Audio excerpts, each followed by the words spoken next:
I want to talk about democracy and power this morning.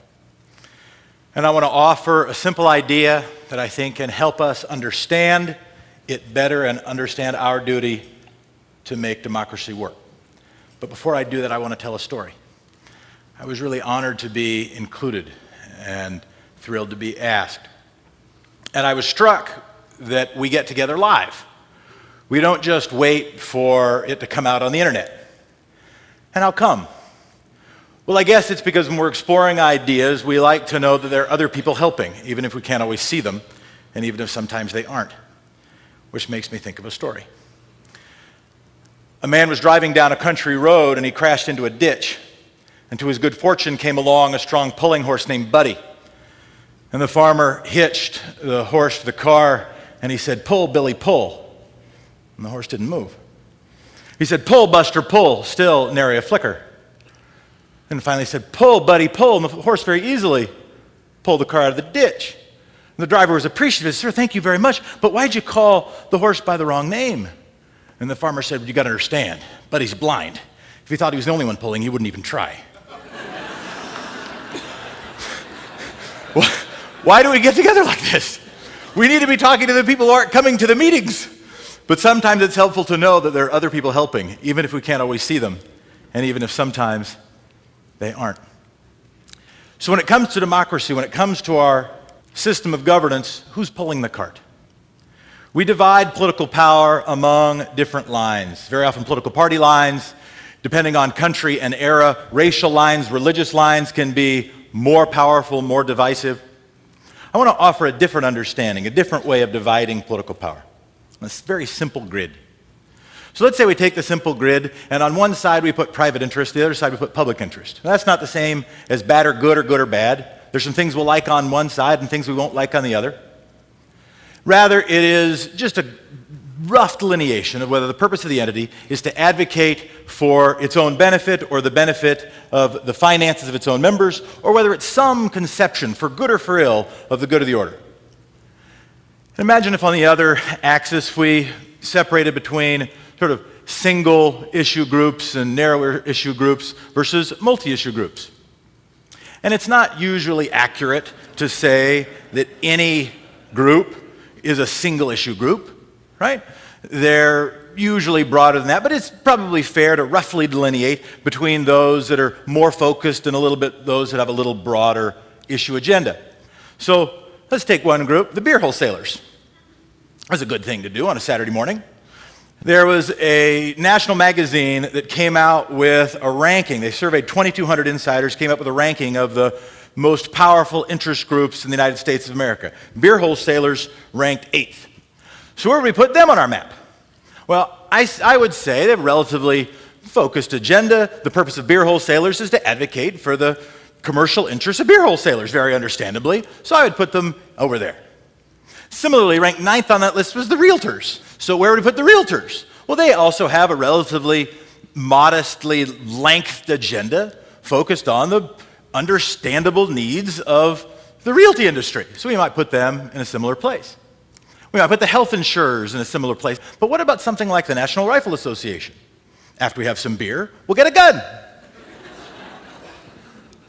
Now, some might say, well, they're really just a shill, a proxy for the gun manufacturers, but the National Rifle Association for a long time has had a consistent view to protect one view of the Second Amendment. Focused, but there's not, generally speaking, NRA members thinking they're doing it because they're going to get an IPO at some point, so we might put them in that box. Similarly, Right to Life, the nation's largest anti-abortion organization. Whether you support their objective or find them abhorrent, there's nobody, I think, who would suggest that people involved in American Right to Life are doing it because they have some sort of financial benefit, but rather because of powerful beliefs. We might put them in the same box. Maybe AIPAC, focusing on fighting for Israel. But what about something like the Chamber of Commerce? They also advocate for the financial interests of their members, right? Many, many, many business members. But they've got a lot of members, and they address a lot of issues, so we might put them in that box. And they might say, hey, wait, what about the AFL-CIO? You got to put them with us. We might say, well, maybe, but we also might say with 12 million members, they might be a proxy for middle class generally. AARP might make the same argument. Rounding out the top 20, we might put in the NFIB, which is sort of like a chamber of commerce for smaller businesses. We might then fill out the top 20 with the home builders and the Motion Picture Association and the doctors and the hospitals and etc. And we might quibble about some places where we might put some of the organizations. Some would say the National Education Association is there to advocate for education. Others would say for teachers.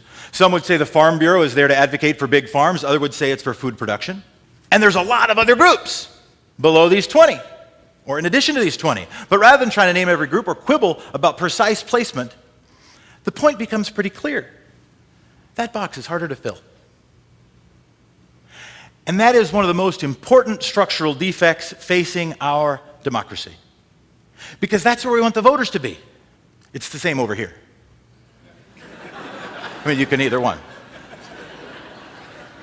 That's where we want our public servants to be. That's where we want our government to be.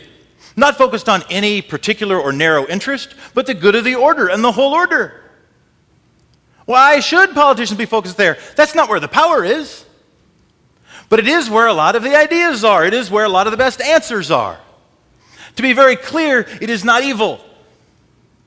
It is natural and expected for doctors to advocate for doctors, for realtors to advocate for realtors, for lawyers to advocate for lawyers.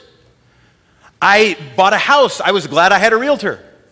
I have a doctor. I'm glad I had one. I was trained as a lawyer. I have no further comment. It is not evil, but it is incomplete. Because a huge portion of our most important problems are not resolved by that dynamic.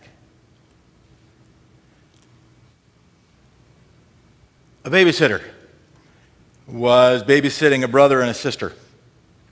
And the children each asked for an orange. And the household only had one orange and the stores were closed. What would you do?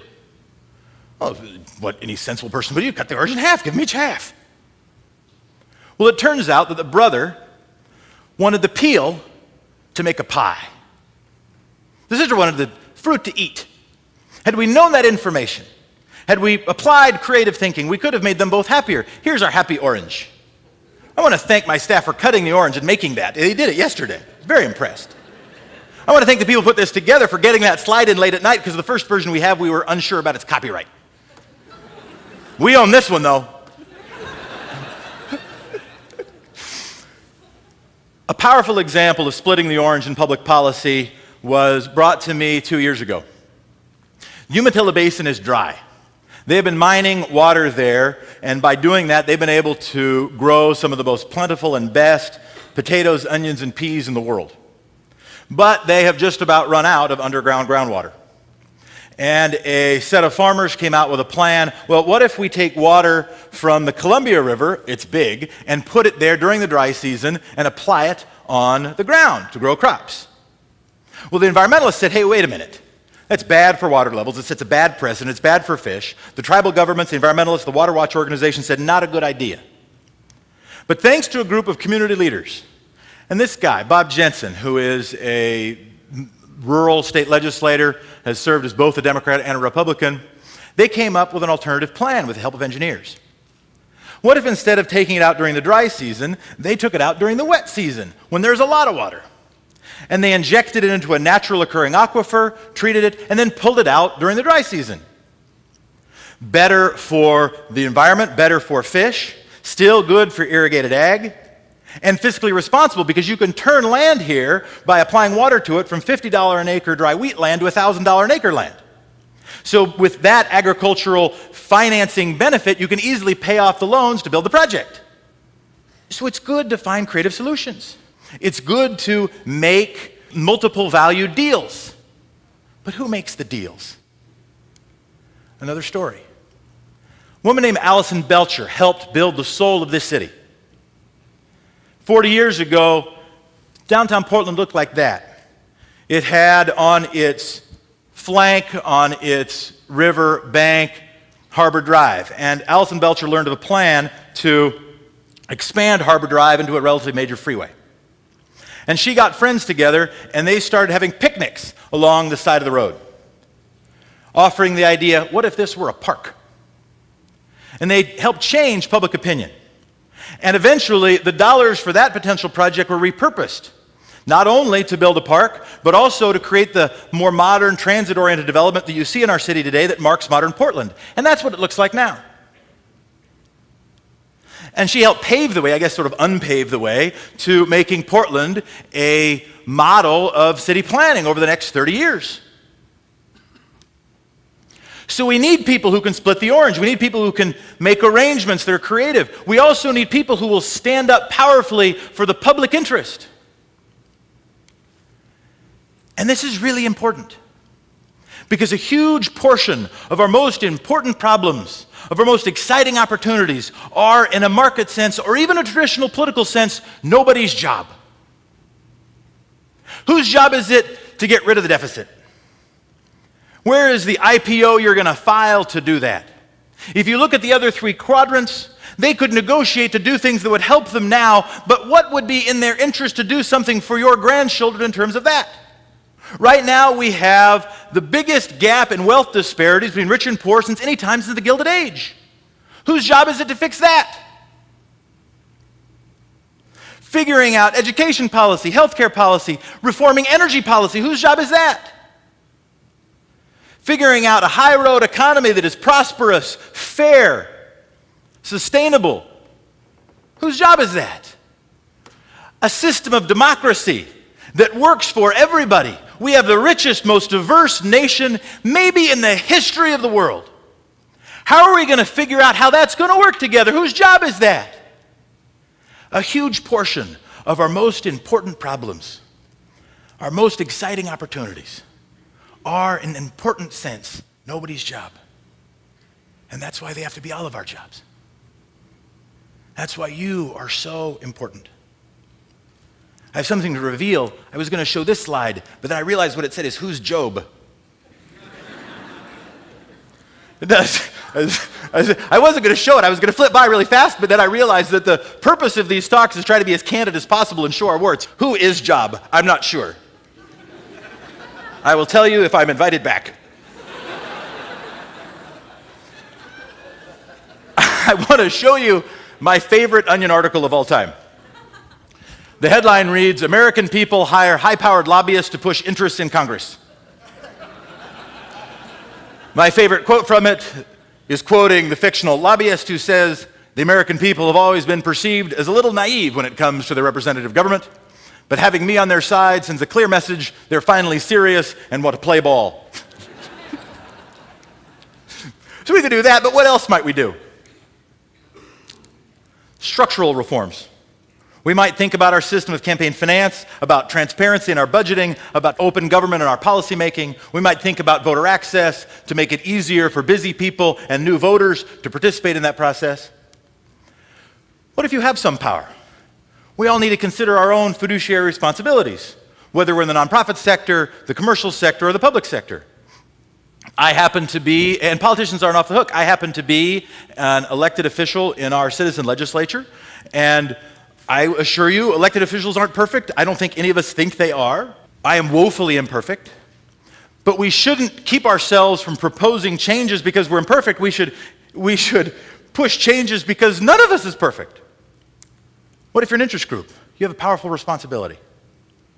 Yeah, you've got to advocate for your own mission, but you also make sure that mission is as publicly oriented as possible. I was approached by a group of nurses who lobbied me on workplace protections and things like wages and benefits, to be expected. But then they advocated for overall healthcare reform. And then they went on and advocated for school funding for their neighbors. They were advocating for what they were there to do, but they were also thinking about the broader community. So we should do those things. But most of all, I want to talk about you people, about we the people. Each of us has a responsibility. We get the government we deserve, and we need to work to deserve better. Bob Jensen is retiring, and he never made a fortune from his service. Those nurses spent some of their precious lobbying time advocating for the good of their neighbors. Allison Belcher doesn't live anywhere near that park. They and you are the coalition of the benevolently irrational. The good people doing good things for no good reason. And without you, democracy is not possible. It's not entirely irrational, of course. Each of us is stronger if all of us are stronger. If everybody gets access to an education, I am more likely to find a job, or more likely to find somebody to hire who can do that job, or less likely to be robbed. If fewer people are sick, I am less likely to catch a disease. If the air is cleaner, I get to breathe it. So whether it's benevolent irrationality or big picture rationality, regardless, it's priceless. And the people who work for it are priceless. The people like you who build power around ideas, not just building ideas to appease power. People who don't work merely to operate within machines or to rage against machines, but to build new machines, not only for self-benefit, but also for the benefit of all. And you are priceless. Definition of priceless: worth a lot, not for sale. I'll finish with my very favorite story. A young man was working in the United States Senate dining room. And a man called him over and asked for another pat of butter. And the young man said, "I'm sorry, sir, just one pat of butter per customer." The man says, "Son, I don't know that you understand. I'm not merely a customer. I'm a United States Senator. I'm asking you for another pat of butter." "Sir, I'm terribly sorry. Just one per person." "Son, I'm Chamber Appropriations. It means that billions of dollars flow through my fingers. I'm asking you for another pat of butter."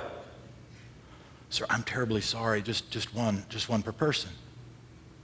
"Son, presidents quake in my presence. I'm a United States Senator. Who the hell you think you are?" "Well, sir, I'm the guy with the butter." It's good to get together like this. It's good to remember that we are the ones with the butter, and you are priceless, worth a lot, not for sale. I'm honored to be with you, and thank you very much.